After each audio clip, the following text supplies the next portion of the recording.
La BAD pour Djibouti, c'est d'abord la réponse à la crise sanitaire mondiale Covid. C'est le seul partenaire ou la seule institution qui est venue aussi rapidement pour soutenir Djibouti dans cette période extrêmement difficile, avec un appui budgétaire qui a été d'une grande utilité quand toute l'économie a été bloquée en raison justement des mesures sanitaires prises par le gouvernement, tant à Djibouti qu'à l'international. Quand aucune institution internationale n'a cru au développement et à l'investissement du terminal à conteneurs à l'époque appelé Dorale,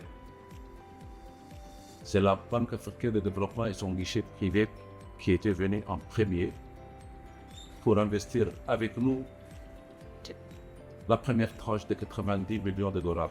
Pendant ce temps, certains partenaires pensaient que ce projet ne serait jamais viable et ne méritait pas un tel investissement de l'ordre de 300 millions à 400 millions. La Banque africaine de développement est venue avec un soutien financier sans réserve et qui a montré le chemin à beaucoup d'autres partenaires et à beaucoup d'autres financiers, y compris des places financières internationales. La Banque africaine de développement, c'est également l'intégration régionale et la connectivité régionale. L'Éthiopie, qui a une abondance en termes d'énergie, exporte également pour Djibouti. C'est une des premières expériences, en tout cas dans la Corne de l'Afrique et de l'Afrique de l'Est plus généralement.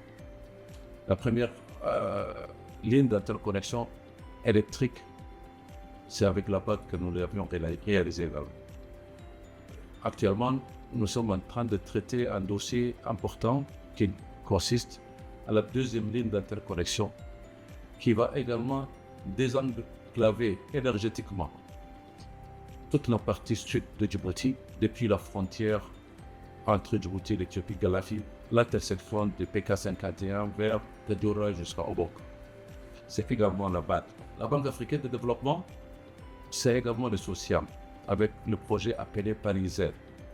C'est un projet qui a bénéficié toutes les régions de l'intérieur et qui a vu le désenclavement et la connectivité intra-régionale au niveau de régions de l'intérieur. Mais c'est également l'augmentation de la protection de nos compatriotes dans les régions de l'intérieur en termes agricoles. Au jour d'aujourd'hui, plusieurs régions de l'intérieur de Djibouti produisent une partie de notre assiette.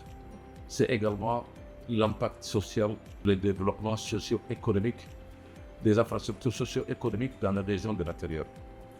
Ça nous permet également de rendre notre développement et notre croissance beaucoup plus inclusif sur le plan spatial. Et nous avons un projet ambitieux en cours qui va nous permettre également de réussir la souveraineté alimentaire à Djibouti grâce à notre financement qui va nous servir le développement de l'agriculture moderne et surtout de créer des emplois pour les jeunes parce que il y a un nexus entre sécurité, souveraineté alimentaire, mais également meilleures conditions de vie de nos compatriotes et de la population de l'intérieur.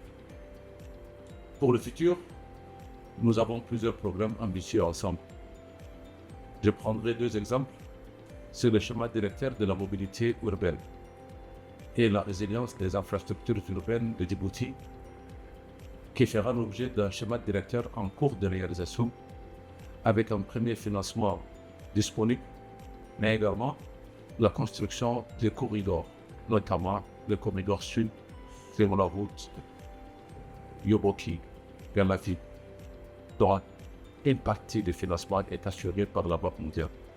Et je sais également compter sur le dynamisme du président Adesina, de l'ensemble de l'exécutif de la BAD, mais également de tous les administrateurs, de tous les partenaires qui contribuent au fonds de développement de l'Afrique, de la Banque africaine de développement, pour que des ressources supplémentaires soient mobilisées dans les priorités des pays comme Djibouti, ce qu'on appelle le small state, c'est-à-dire un pays avec une population et une économie limitée, mais qui représente beaucoup pour le monde en raison de sa position géostratégique et de sa localisation dans les bois.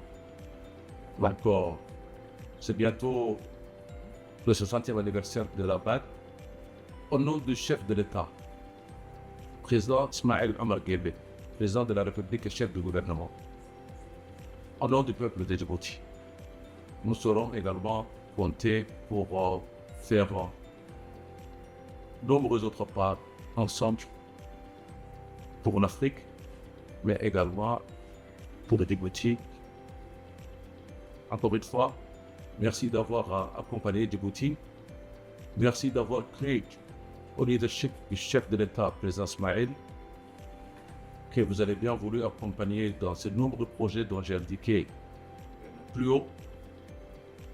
Et je suis très heureux de travailler avec vous, le président Adesina, et l'ensemble de son équipe exécutive, tant au niveau d'Abidjan qu'au niveau de Nairobi sur le plan régional.